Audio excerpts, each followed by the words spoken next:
Hola a todos, el día de hoy les estaré comentando sobre otra lección de derecho tributario. Esta lección se basará sobre los impuestos directos e indirectos, los impuestos en Venezuela, los ilícitos tributarios y las sanciones de estos ilícitos. En la lección anterior platicamos un poco sobre este tema, pero hoy abarcaremos profundidad del mismo. Sin más que decir, comencemos.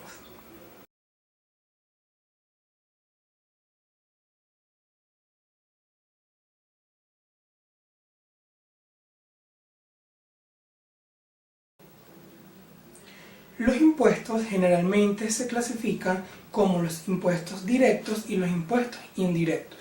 Ahora, los impuestos directos son aquellos que gravan manifestaciones directas y sobre una riqueza segura, por decirlo así. Dentro de estos impuestos directos está el impuesto sobre la renta, el petróleo, el hierro, el impuesto sobre las sucesiones y los activos empresariales, siendo estos unos impuestos directos. Pero también están los impuestos indirectos. Los impuestos indirectos, a diferencia de los directos, graban un signo mediato sobre una seguridad y de riqueza como tal. Dentro de los impuestos indirectos tenemos el impuesto sobre el valor agregado, conocido como el IVA, las rentas aduaneras, el licor, el cigarrillo, el licor en cuanto decimos al alcohol, la gasolina y demás derivados al petróleo. También están los débitos bancarios, al igual sobre el derecho del transporte como tal, enmarcado dentro de el derecho al tránsito terrestre. El Código Orgánico Tributario, dentro de su artículo 2, explica que estará bajo el imperio de este código los impuestos, las tasas, las contribuciones especiales, las contribuciones de mejora, la de seguridad social y demás contribuciones que explique este código. Teniendo en cuenta que los impuestos se dividen genéricamente como directos e indirectos, hay diversos criterios que están inmersos dentro de esta clasificación. Dentro de estos criterios me hago referencia en cuanto a los criterios administrativos, el criterio de traslación y el criterio de afectación de la capacidad contributiva. Ahora, el criterio administrativo. Dentro del criterio administrativo, los impuestos directos son aquellos que se recaudan periódicamente de personas que se encuentran registradas dentro de la administración como tal. Pero los indirectos dentro de este criterio son aquellos impuestos que se recaudan accidentalmente por personas que no están registradas.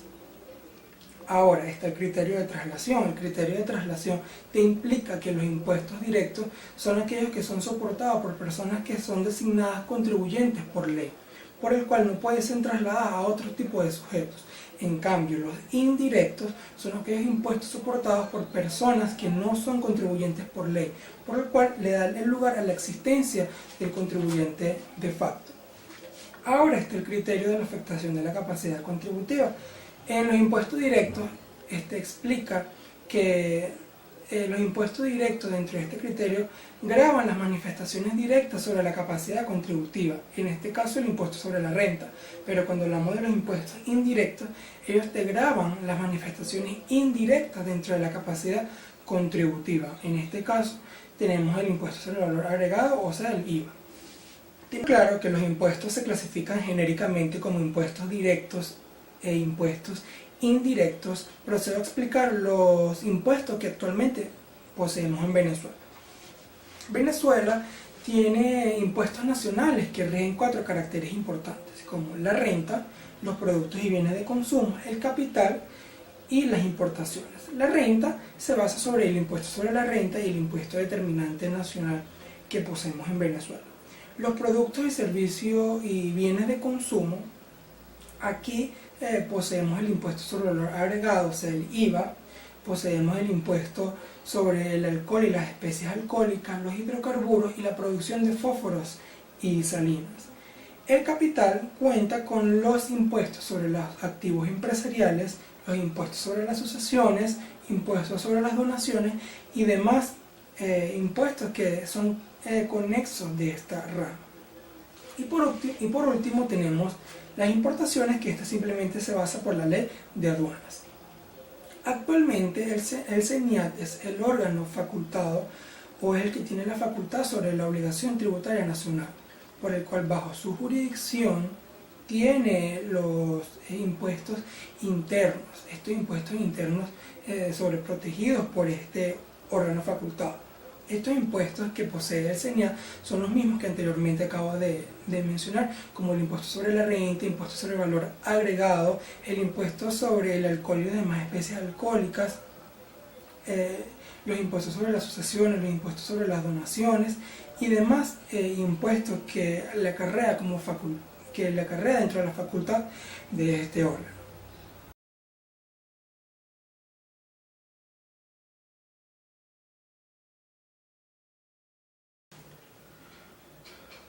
Un ilícito tributario es aquella acción u omisión que viole el contenido de las normas tributarias. El Código Orgánico Tributario explica que su imperio como código aplicará sobre los ilícitos tributarios en específico, pero no aplicará sobre los ilícitos aduaneros, ya que estos poseen una ley especial. Dentro de estos ilícitos existen eximentes de responsabilidad, y las eximentes son las siguientes: los menores de 18 años, los que posean incapacidad mental previamente comprobada, los casos fortuitos o de fuerza mayor, los errores de hecho y de derecho y demás eximentes que impliquen la ley.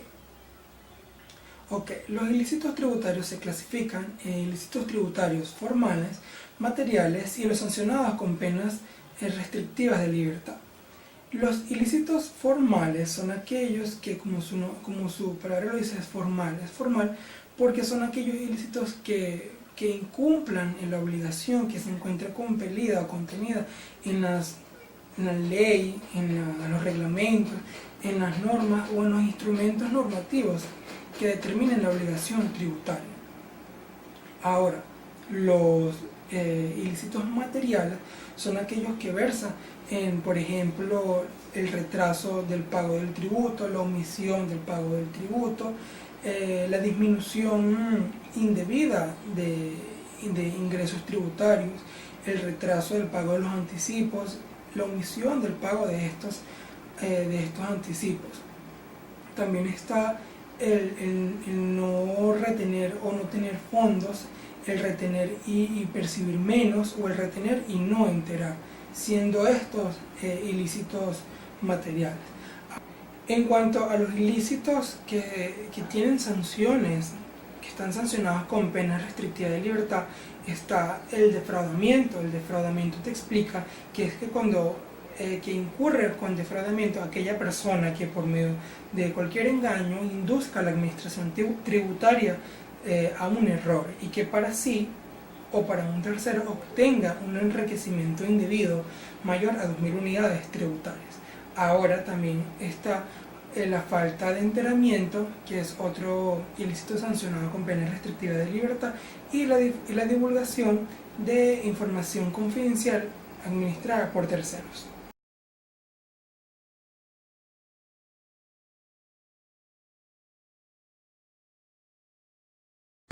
En materia tributaria, en cuanto a las sanciones, la ley explica que en base al incumplimiento de alguna obligación que esté dentro del Código Orgánico Tributario y normas o instrumentos tributarios, se aplicará multas, se aplicará prisión, comiso y destrucción de efectos materiales. Al igual se aplicará la clausura temporal del establecimiento, como al igual la inhabilitación del ejercicio profesional. Al igual, se efectuará la suspensión y revocación o revocatoria del registro, y por último también se aplica la autorización de industrias y de expendios de especies fiscales y grabadas. Ahora, están los órganos competentes para aplicar esta sanción, y está la administración tributaria, que esta aplica penas pecuniarias, y están los tribunales penales, que estos son los que aplicarán las penas restrictivas de libertad anteriormente mencionadas. Esto fue todo en base a esta lección de Derecho, y estén pendientes que próximamente subiré otra lección. Gracias.